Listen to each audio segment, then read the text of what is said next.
Welcome, visitor, to where Spartan boys become Spartan men.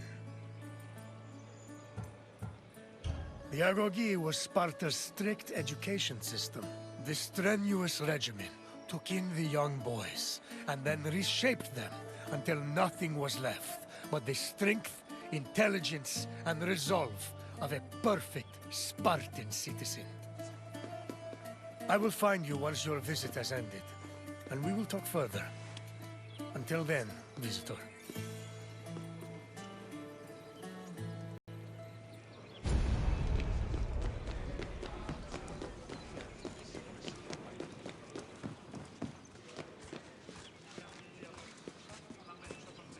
Sparta was a Greek city located in the Peloponnese. It differed from other cities of the time in that it had no walls. Sparta originated as 4 neighboring villages: Patane, Limnes, Mizoa, and Cynosura, all of which shared the same political, military, and religious life. After 2 wars with the Messenians, the city's territory expanded even further. By the 5th century BCE, they allegedly controlled almost half of the Peloponnese.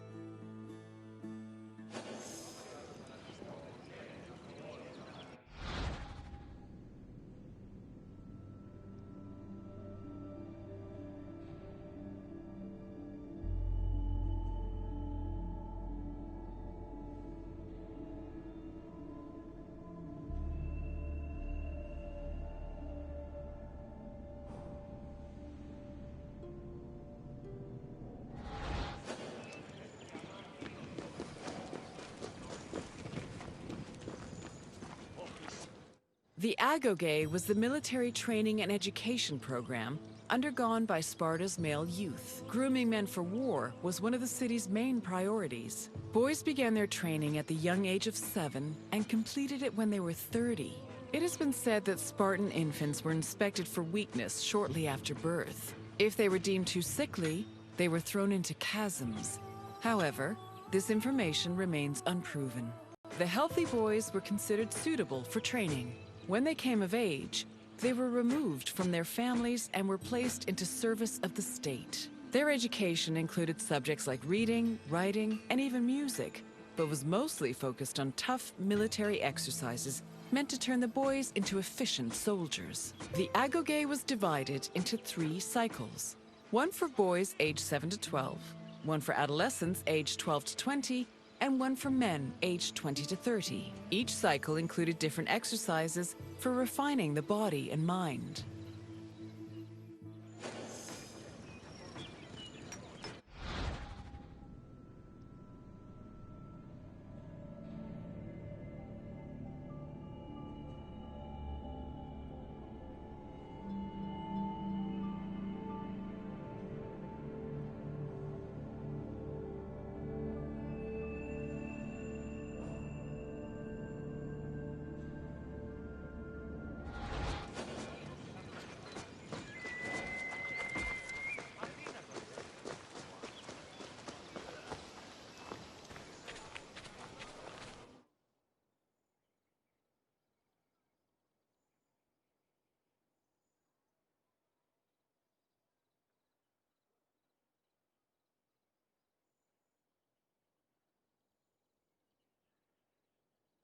Sparta played a large role in defeating the Persians during the Greco-Persian Wars in the 5th century BCE.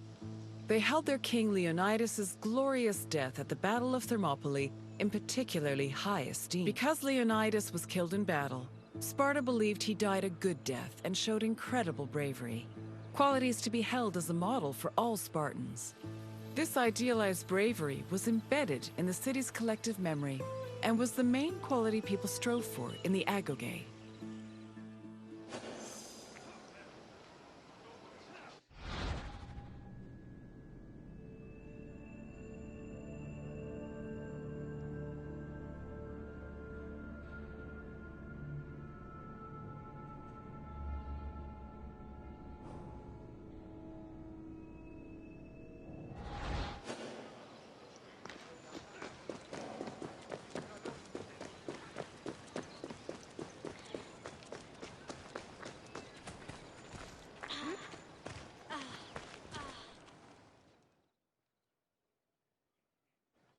first cycle of the agoge focused on boys aged 7 to 12. Each of the boys had shaved heads and wore light clothing. They walked everywhere barefoot, swam the Erotis River all year long, slept on reeds, and participated in cult rituals for Artemis or Thea. The boys were grouped into herds, or agoli, and were supervised by older adolescents. Once they reached the age of 12, they entered the second cycle of the agoge, which aimed to integrate them into the society of citizen soldiers.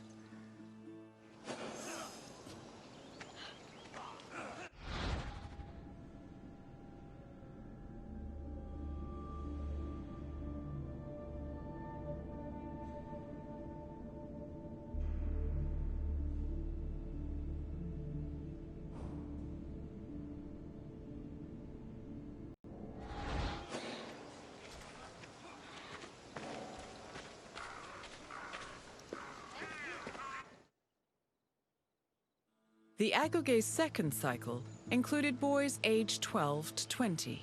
When they reached the age of 20, the young men were dubbed Erinyes and could officially serve as hoplites in the Spartan army. Until the age of 30, Spartan men lived in communal mess halls called Siskenia. From the age of 22 onward, they were permitted to start a family, but 30 was viewed as a more appropriate age to get married. Spartan men served in the military until they turned 60, when they were designated as elders, or gerontes. However, many were known to continue serving anyway, such as King Archimedes III, who fought in the army until he was killed in battle at the age of 62.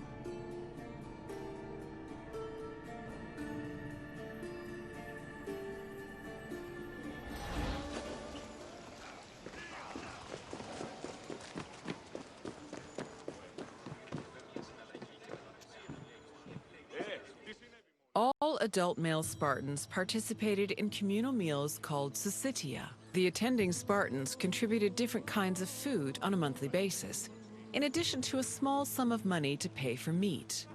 Each man was entitled to one portion of a meal, with the exception of the kings, who received 2 portions. Syssitia attendance was mandatory for every Spartan fortunate enough to be part of the group. The meals had great political significance. According to Xenophon and Plutarch, the syssitia was designed to foster a sense of equality between citizens.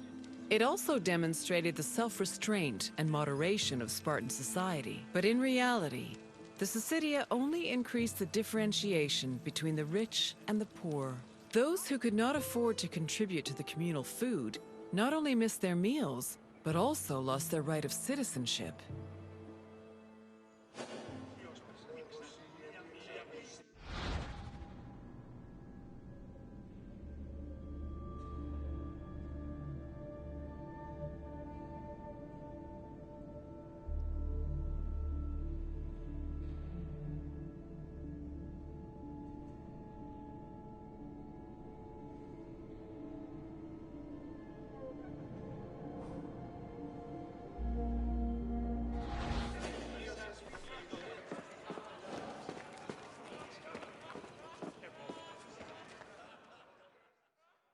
Your tour has ended.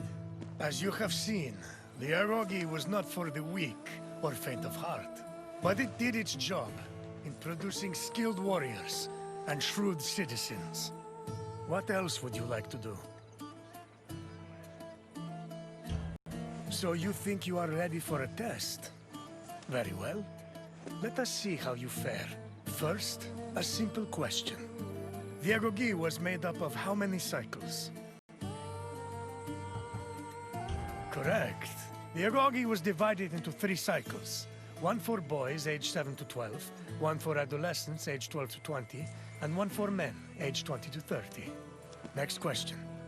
How many meal portions were kings entitled to at Syssitia?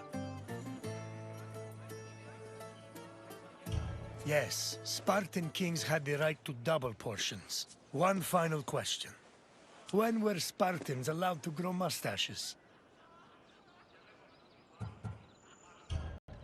Yes. Once a Spartan man was over 30, he was allowed to adorn his face with a glorious display of manhood. Impressive, visitor. You should be proud. Safe travels, visitor.